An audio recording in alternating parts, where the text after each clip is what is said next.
नमस्कार, स्वागत है आप सभी का गणेश एस्ट्रो हेल्प में। मैं हूं आपके साथ डॉक्टर दिलीप और बहुत बहुत स्वागत करता हूं आपका ज्योतिष के इस प्रोग्राम में। इस वीडियो में हम बात करने वाले हैं बहुत ही महत्वपूर्ण परिवर्तन की। गुरु अपनी नीच की राशि मकर को छोड़कर कुंभ राशि, अपनी अच्छी वाली राशि में प्रवेश कर रहे हैं। आप सोच रहे होंगे कुंभ राशि तो शनि की है, अच्छी वाली कैसे है? वास्तव में अगर आपने कुंभ राशि का जो चित्र है उस पर अगर आप ध्यान देंगे तो आप पाएंगे कि वहाँ पर एक व्यक्ति जो हाथ में घड़ा लिए हुए है उससे पानी डाल रहा है, पानी बह रहा है, पानी वस्त्रों पर भी है, तो कहीं ना कहीं जल तत्व वहाँ पे दिखता है आपको। और गुरु कर्क राशि में उच्च के होते हैं जो जल तत्व है, जल तत्व से मिली हुई राशि है। और शास्त्रों में भी ये मिलता है, ऐसा नहीं कि ऐसे ही है, कि कुंभ में गुरु कर्क की तरह बहुत ही अच्छा रिजल्ट देते हैं। तो एक अच्छी राशि में गुरु जा रहे हैं, पहली बात तो ये। दूसरा कि इसमें वो अक्सर मार्गी रहेंगे, पहले वो काफी मार्गी वक्री तो मार्गी रहने वाले हैं, तो ये भी एक अति शुभ बात है कि वो मार्गी रहेंगे। तो ये जो शुभ परिवर्तन है लगभग सबके लिए शुभ है, बहुत सारी राशियों के लिए शुभ है, आपके लिए भी शुभ है। पर क्या क्या बदलाव लेकर आएगा, कहीं कुछ ख्याल रखने वाली बात है, वो सब बातें रखेंगे।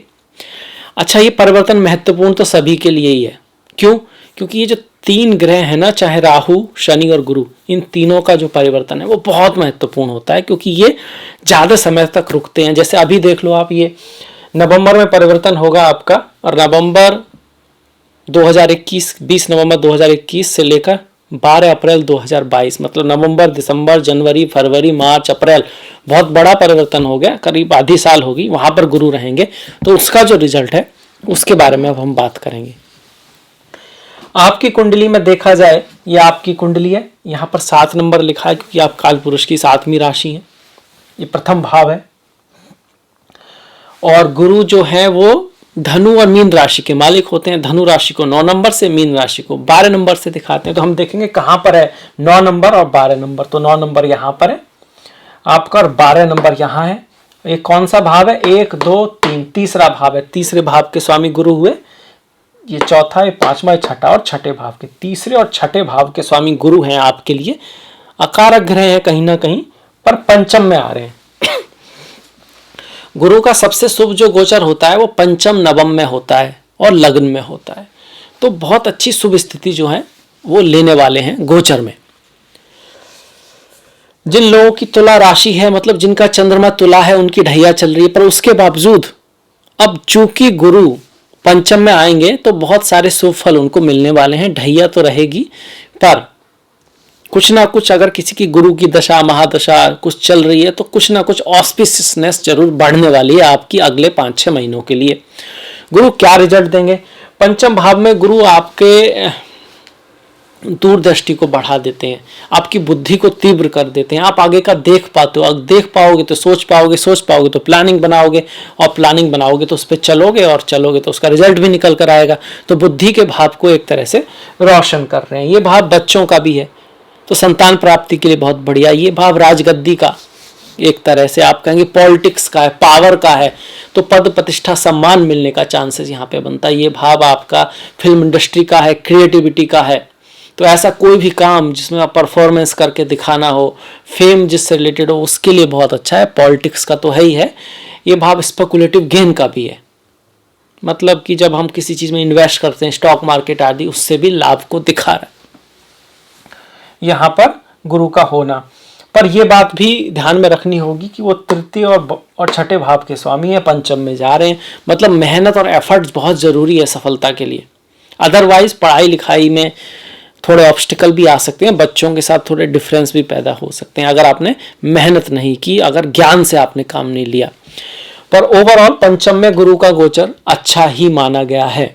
अब इसकी दृष्टियों पर भी ध्यान देना होगा। गुरु की 3 दृष्टियां हैं, 5वीं, 7वीं और 9वीं। तो 5वीं दृष्टि यहाँ से 1, 2, 3, 4, 5 नवम भाव पर, 7वीं एकादश भाव पर, और जो 9वीं दृष्टि है वो आपके लग्न पर पड़ेगी।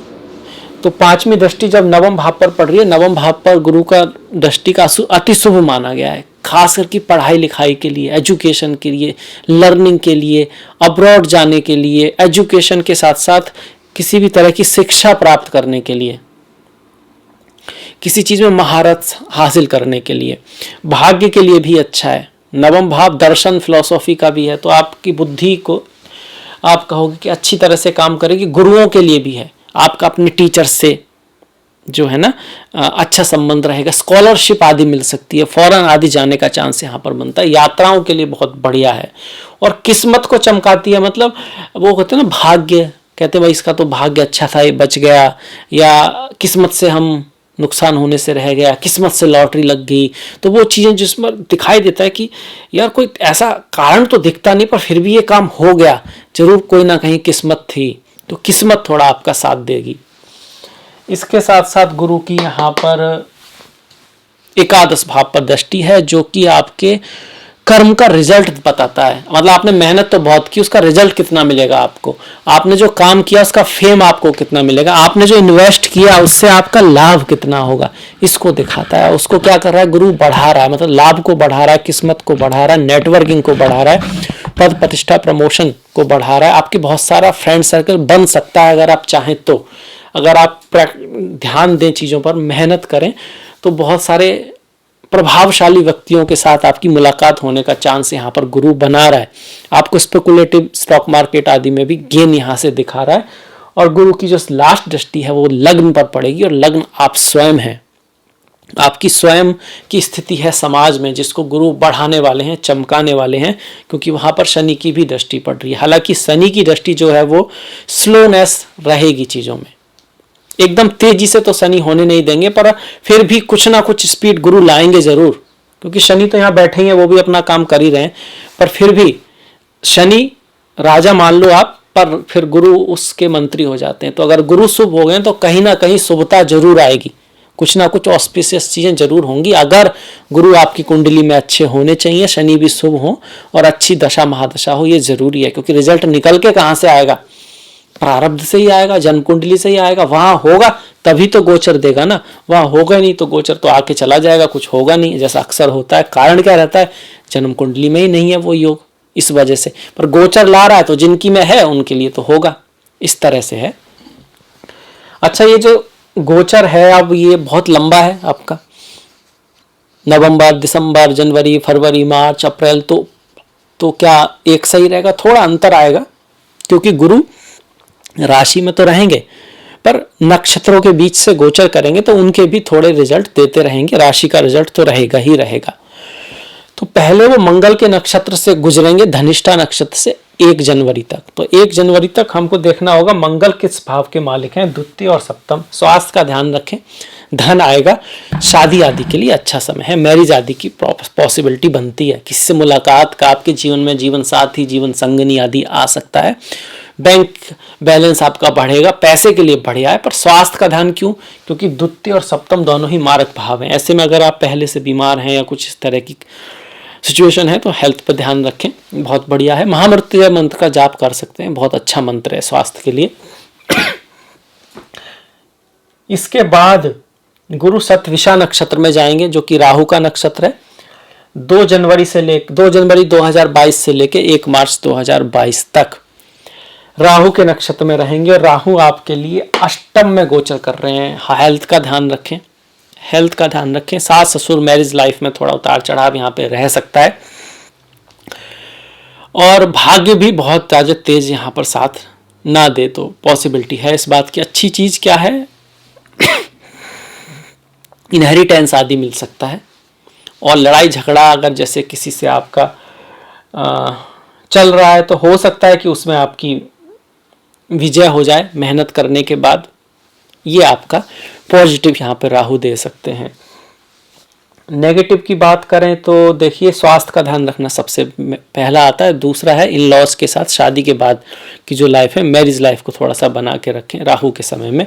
इसके बाद वो खुद के ही नक्षत्र में आ जाएंगे। 2 मार्च से लेकर 12 अप्रैल तक। तो अपने नक्षत्र में आएंगे तो अपने रिजल्ट देंगे, जो हम पहले ही बात कर चुके हैं, अर्थात कि वो आपको पढ़ाई लिखाई के लिए अच्छा करेंगे, एजुकेशन में अच्छा करेंगे, आपके चिल्ड्रन आदि अच्छा कर सकते हैं, स्पेकुलेटिव गेन होगा, अब्रॉड एजुकेशन से आपको लाभ हो सकता है, आपके फ्रेंड्स नेटवर्क सर्किल जो है वो बढ़ सकता है, आपको बड़े भाई बड़ी बहन आदि से लाभ हो सकता है, और आपकी समाज में जो प्रतिष्ठा है वो धीरे धीरे ही सही पर बढ़ेगी जरूर, क्योंकि गुरु की दृष्टि पड़ रही है। इसके साथ साथ बच्चों के साथ थोड़ा सा मिसअंडरस्टैंडिंग का चांस बनता है, और अगर आप पढ़ाई लिखाई में, अगर आप स्टूडेंट हैं तो पढ़ाई में मेहनत और एफर्ट करेगा, यात्राएं बढ़ेंगी, और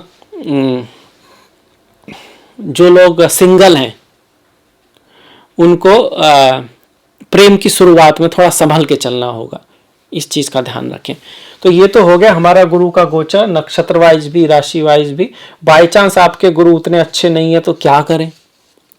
देखिए, गुरुओं का आदर करें, अपनी गुरुओं की रेस्पेक्ट करें, अपने माता पिता, बड़े भाई, ऐसा कोई भी व्यक्ति जिससे आपको कुछ ज्ञान मिलता है, कुछ अच्छी बात सीखने को मिलती है, उसका रेस्पेक्ट करें। उसके अंदर कोई कमी भी हो सकती है, क्योंकि व्यक्ति है तो कमी तो होगी, और अगर आप कमी ढूंढेंगे तो हर एक व्यक्ति में कोई ना कोई कमी होगी, तो फिर तो आप किसी की भी रेस्पेक्ट नहीं कर पाएंगे। तो ये ध्यान रखना है। तो अपने गुरुओं का, अपने माता पिता का रेस्पेक्ट करना है। गुरु का मतलब है ज्ञान, तो उसको बढ़ाना है। आप कैसे बढ़ा सकते हैं? गीता पढ़िए, उपनिषद पढ़िए, इतिहास में रामायण पढ़िए, महाभारत पढ़िए, उससे जो शिक्षाएं मिलती हैं उनको जीवन में उतारिए, तो आपका ज्ञान बढ़ेगा। जीवन में उतारना जरूरी है, सिर्फ पढ़ने से काम नहीं चलेगा। सारा सनातन धर्म सांकेतिक है, उनकी सांकेत जो रिजल्ट है उसको एकदम से नहीं ले लेना है, उसका जो अर्थ निकल रहा है उसको जीवन में उतारना है, तो आपका ज्ञान बढ़ेगा। इसके साथ साथ अपने गुरुओं की रेस्पेक्ट के साथ साथ गुरुवार के दिन मंदिर में या किसी भी ऐसा स्थान जहाँ पर ईश्वर की पूजा होती है वहाँ कोई सेवा कीजिए, दान कीजिए, वहाँ पर जो काम करने वाले व्यक्ति हैं उनकी कोई हेल्प कीजिए, तो उससे भी गुरु आपके स्ट्रांग होंगे। ईश्वर के प्रति मन में श्रद्धा रखना, ईश्वर के प्रति मन में प्रेम भाव का होना बहुत ज़्यादा ज़रूरी है। मंदिर में जब भी जाएं तो कृतज्ञता, थैंकफुलनेस होनी जरूरी है, क्योंकि अगर आप सिर्फ मांगने ही जा रहे हैं और आपने जो आपको ईश्वर से जो मिला है उसका आपको आभास ही नहीं है, तो कहीं ना कहीं फिर गुरु अच्छा नहीं है। गुरु ऑप्टिमिज्म दिखाता है, गुरु आगे की सोच दिखाता है। जिनका अच्छा गुरु होता है उनमें कृतज्ञता भी होती है और आगे की सोच होती है, दूरदृष्टि होती है। मतलब जब नॉर्मली लोग बात करते हैं तो इसलिए करते हैं क्योंकि उनको बस कुछ कहना होता है, और जो ज्ञानी व्यक्ति होता है वो इसलिए बात करता है क्योंकि उसके पास कहने के लिए वास्तव में कुछ होता है। ज्ञानी व्यक्ति वो होता है जो आगे की सोच रखता है, जो आगे को देख पाता है, जो कल के बाद की सोच पाता है, दूर का सोचता है। तो जिनका गुरु अच्छा है उनका तो ऑटोमेटिकली ऐसा होता है, और जिनका नहीं भी है वो भी अगर ये ट्राई करें कि वो अभी इंस्टेंट लाभ की बजाय अपने लक्ष्य के बारे में सोच सकें, दूर के बारे में सोच सकें, तो उनका गुरु अच्छा होने लगेगा। अपने गुरुओं की रेस्पेक्ट करें। इंस्टेंट मतलब देखिए, मन है, मन इंस्टेंट ही चलता है, उसको तो अभी जैसे कि नींद आ रही है तो सो जाओ, और सुबह अगर ठंड है तो जॉगिंग पे मत जाओ, और बहुत ज़्यादा मज़ा आ रहा है किसी गेम में तो किताब को बाद में पढ़ लो, क्या हो जाएगा, कल पढ़ लेंगे। तो ये क्या है? इंस्टेंट है, इंस्टेंट के पीछे आप जा रहे हो। और ज्ञान क्या है? इसके पार देख पाना। काम, क्रोध, लोभ, मोह, ईर्ष्या, अहंकार, इसको अपने ऊपर हावी नहीं होने देना। You should be the master. आप मास्टर होने चाहिए, ना कि मैं वही करता हूं जो मेरा मन करता है, मतलब आप मन के सर्वेंट हो रहे हो। तो गुरु को आपको अच्छा करना है तो कार्मिक रेमेडी भी करनी होगी। बाकी ओम ग्राम ग्रीम ग्रोम सह गुरुवे नमः, ओम गुरुवे नमः, ओम नमो भगवते वासुदेवाय।